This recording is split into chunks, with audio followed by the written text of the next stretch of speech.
సర్వశక్తుడైన యేసుక్రీస్తు ప్రశస్త నామములో మీకు అందరికీ శుభాభివందనాలు తెలియపరుస్తున్నాను. అందరూ బాగున్నారు కదండి. మీ దేవుడు మీ పట్ల ఒక ప్రత్యేకమైన ప్రణాళిక కలిగి ఉన్నాడని ఏనాడు మర్చిపోద్దు. దేవుడు మిమ్మల్ని విడువడు, ఎడబాయడు. ఆయన వాగ్దానాన్ని మీరు నమ్మండి. ఉదయకాల సమయంలో ఒక వాగ్దానాన్ని మనం ధ్యానం చేద్దాం. దేవుని లేఖనాల్లో ఎన్ని గొప్ప సత్యాలు. దేవుని లేఖనాన్ని మనం ధ్యానం చేస్తున్నప్పుడు అవి మనకి క్రొవ్వు మీద దొరికినట్లుగా మనకి అనిపిస్తూ ఉంటుంది. దేవుని లేఖనం వెండి బంగారం కంటే ఎంతో విలువైనటువంటివి. ఈ ఉదయకాల సమయంలో ఒక శ్రేష్టమైనటువంటి వాక్యాన్ని మనం ధ్యానం చేద్దాం. గ్రంథాలు తెరిచినట్లయితే నిర్గమాకాండం 31వ అధ్యాయము 2వ వచనం చదువుకుందాం. బెసలేలు అను పేరు గల వాణ్ణి పిలిచితిని. దేవుడు బెసలేలు అనేటువంటి ఒక యవనస్తుని పిలిచాడట. దేవుని చేత పిలవబడటం ఎంత గొప్ప ఆశీర్వాదకరం, దేవుని చేత పిలవబడటం ఎంత ధన్యకరం. బైబిల్ గ్రంథంలో చాలామందిని దేవుడు పిలిచాడు. అబ్రహాముని దేవుడు పిలిచినట్లుగా మనం చూస్తుంటాం. ఆదికాండం 12వ అధ్యాయం 1వ వచనంలో అబ్రహాము, నువ్వు లేచి నీ తండ్రి ఇంటి నుండి, నీ బంధువుల ఇంటి నుండి, నీ దేశం నుండి బయటికి రా, నేను చూపించిన దేశానికి వస్తే నేను దీవిస్తానని దేవుడు పిలిచాడు. నిజమే, దేవుడు పిలిచేటువంటి వాడు. ప్రయాసపడి భారం మోసుకుని సముద్రంలారా ఎదుకు రండి, నేను మీకు విశ్రాంతి ఇస్తాను దేవుడు పిలుస్తున్నాడు. రండి, మనం వివాదం తీర్చుకుందాం. ఒకవేళ మీ పాపములు ఎర్రగా ఉంటే వాడిని తెల్లగా చేస్తానని దేవుడు మాట్లాడుతున్నాడు. మనకు ఉన్నటువంటి వివాదాన్ని తీర్చుకుందామని ప్రభు మాట్లాడుతున్నాడు.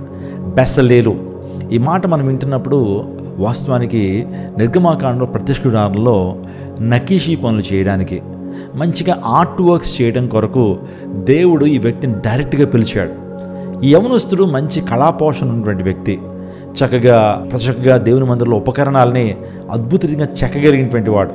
ఎంతో నైపుణ్యంతో చెక్కగలిగినటువంటి ఆ స్కిల్ ఈ బెసలేల్లో ఉంది. బంగారముతోనూ వెండితోనూ ఇత్తడితోనూ పని చేయుటకు, సమస్త విధమైన పనులు చేయుటకు కావలసిన సామర్థ్యాన్ని ఈ వ్యక్తి ప్రభు నుంచి పొందుకున్నాడు. బెసలేలు అనే మాటకు అర్థమేనండి దేవుని భద్రత అని అర్థం. అవునండి, దేవుడు మనల్ని భద్రపరిచేటువంటి వాడు. ఆయన కాపుదల, ఆయన భద్రత చాలా గొప్పది. ఇశ్రాయేలును కాపాడువాడు కునుకుడు నిద్రపోడని దేవుని లేఖనం సెలవిస్తూ ఉంది. రక్షింప నేరకున్నట్లు యెహోవా హస్తము కొరచ కాలేదు, విన నేరకున్నట్టు ఆయన చెవులు మందం కాలేదు. మన దేవుడు మనల్ని రక్షించేటువంటి వాడు, మనల్ని భద్రపరిచేటువంటి వాడు. ఆయన దూత కావలి ఉండి మనం రక్షించిన దేవుని లేఖనం సెలవిస్తూ ఉంది. బెసలేలు తన జీవితంలో ఎందుకు దేవుని చేత పిలువబడ్డాడు? ఎప్పుడైనా ఆలోచన చేశారా? దేవుడు మనం పిలవాలంటే మన జీవితాలు ఎలా ఉండాలి, దేవుడు మనల్ని ఏర్పాటు చేసుకోవాలంటే మన జీవితాలు ఎలా ఉండాలంటే, బెసలేలు దేవుని భయభక్తులు కలిగినటువంటి వాడు, దేవుని కార్యాల పట్ల ఆసక్తి కలిగినటువంటి వాడు, ప్రార్థనాపరుడు, తన దగ్గర సమూహాన్ని సిద్ధపరిచి పురుకొల్పినటువంటి వాడు. అందుని బట్టి బెసలేలు దేవుని చేత పిలువబడ్డాడు.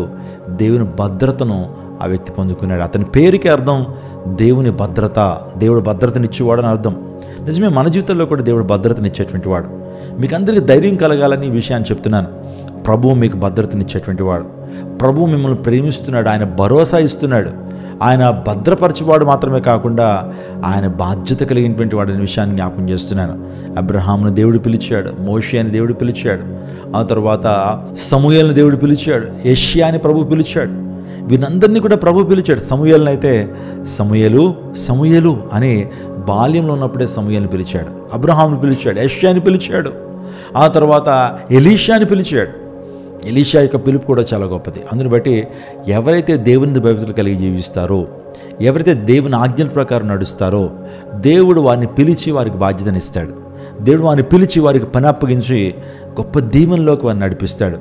దావీదుని కూడా దేవుడు పిలిచాడు, అబ్రహాముని దేవుడు పిలిచాడు, సమూయేలుని దేవుడు పిలిచాడు, యెషయాని పిలిచాడు, కొర్నేలుని దేవుడు పిలిచాడు. ఇలా పరిశుద్ధంలో చాలామందిని దేవుడు పిలిచాడు. ఈరోజు నా ప్రియ దర్శనాంగమా, నువ్వు కూడా దేవుని చేత పిలువబడడానికి ఇష్టపడుతున్నావా? దేవుని చేత పిలువబడడానికి నువ్వు ఏం చేయాలి? దేవుని పిలవాలంటే ఏం చేయాలంటే ఆయన ఆజ్ఞలకు లోబడి నువ్వు నడవాలి, ఆయనతో భక్తులు కలిగి జీవించాలి, ప్రార్థనాపరుడుగానే ఉండాలి, నీ జీవితంలో అనేక మంది పురుకొల్పేట వ్యక్తిగా ఉండాలి, బలం తెచ్చుకునే వ్యక్తిగా ఉండాలి. నీ జీవితంలో ప్రతి సమస్యను ప్రభువుకి అప్పగించినప్పుడు ప్రభువే నీ చింత యావత్తు ఆయనే భరిస్తాడు. దేవుని లేఖనం చెప్తుంది, చింత యావత్తు ఆయన మీద వేయండి. Caste out every anxiety upon him because he cares for you. నీ పట్ల బాధ్యత వహించేటువంటి వాడు ఆయన నీ పక్షాన ఉన్నాడు. కాబట్టి నీ సిగ్గునందు, నువ్వు ఓడిపో, దేవుడు గొప్ప జయ జీవితాన్ని ఇవ్వబోతున్నాడు. అందుని బట్టి ఈ వాగ్దాన్ని ఎత్తిపట్టి ప్రార్థన. బెసలేలు గురించి ధ్యానం చేశాం. బెసలేలు బంగారు, వెండి, ఇత్తడి ఆ పనిముట్లను తయారు చేయడం కొరకు దేవుని చేత ఎంపిక చేయబడ్డాడు, దేవుని చేత పిలువబడ్డాడు. కాబట్టి ఇది నీ సమయం. దేవుడు నిన్ను పిలవడానికి ఇష్టపడుతున్నాడు. దేవునికి ఇష్టడుగా బ్రతుకు, దేవుని ఆశీర్వాదాలు పొందుకుంటావు. తల్లో ఉంచండి, ప్రార్థన చేసుకుందాం. సకలాశీర్వాదములకు కారణమవుతున్న మా ప్రభువా, ఈ రోజున బెస్లేలు గురించి మీరు మాతో మాట్లాడారు. బెస్లేలు నీ చేత పిలువబడ్డాడని, నీ చేత ఆహ్వానించబడ్డాడని, నీ చేత ఒక ప్రత్యేకమైన పని నాయన బెస్లేలును అప్పగించినందుకు స్తోత్రాలు తండ్రి. బెస్లేలు అన్న మాటకు దేవుని భద్రతను మేము విన్నాం. బెస్లేలు వలే ప్రభువా నీ ప్రజలు మీరు దీవించండి, ఆశీర్వదించండి. ప్రభువా నీ పని చేయడం కంటే ఈ ప్రపంచంలో ఉన్నతమైనటువంటి పని మరొకటి లేదయ్యా. ప్రభువా నీ చేత పిలువబడటం మా జీవితంలో ఎంత ధన్యకరం. ప్రభువా కృప అనుగ్రహించండి. ఎవరైతే ప్రభువా ఈ లేఖన భాగాలను చూశారో, ఈ వాగ్దానాన్ని చూశారో, ఈ వాక్యాన్ని చూశారో వారిని దీవించండి. వారిలో స్వస్థత, విడుదల, విమోచన, ఆత్మకార్యాలు, ఆర్థికపరమైన ఇబ్బంది నుంచి విడుదల, గొప్ప విజయము వారికి అనుగ్రహించండి. ఈ దినదీవులను మెండుగానే ప్రజలకు అందించండి తండ్రి. కృప అనుగ్రహించండి. ప్రతి కుటుంబంలోని కొరతలు మీరు తీర్చండి, అక్కరలు తీర్చండి. ఎవరైతే కన్నీటితో ఉన్నారో వారి కన్నీటికి ముగింపు పలకండి, వారి కన్నీటిని తొడవండి తండ్రి. కార్యాలు జరిగించి, అద్భుతాలు జరిగించి మీరు వేడుకుంటూ నేను మేలుతో వారిని నింపి నడిపించండి. ప్రభు క్రైస్ట్ టెంపుల్ మందిర నిర్మాణం కోసం ప్రార్థన చేస్తున్నాం. అనేక మందిని ప్రభు ప్రేరేపించండి. ఒక గొప్ప మందిరం విజయవాడ పట్టణంలో స్థాపించబడినట్లు మీరు ద్వారాలు తెరవమని వేడుకుంటూ యేసు శక్తి కలిగిన నామములో అడిగి వేడుకుంటున్నాం తండ్రి. ఆమేన్.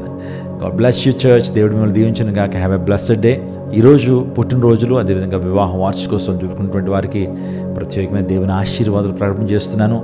సంవత్సరంలో దయాకిరీటాన్ని దేవుడు మీకు ధరింపు చేసి ఆనందంతో, సంతోషంతో, సంతృప్తితో దేవుడిని నింపును గాక. God bless you.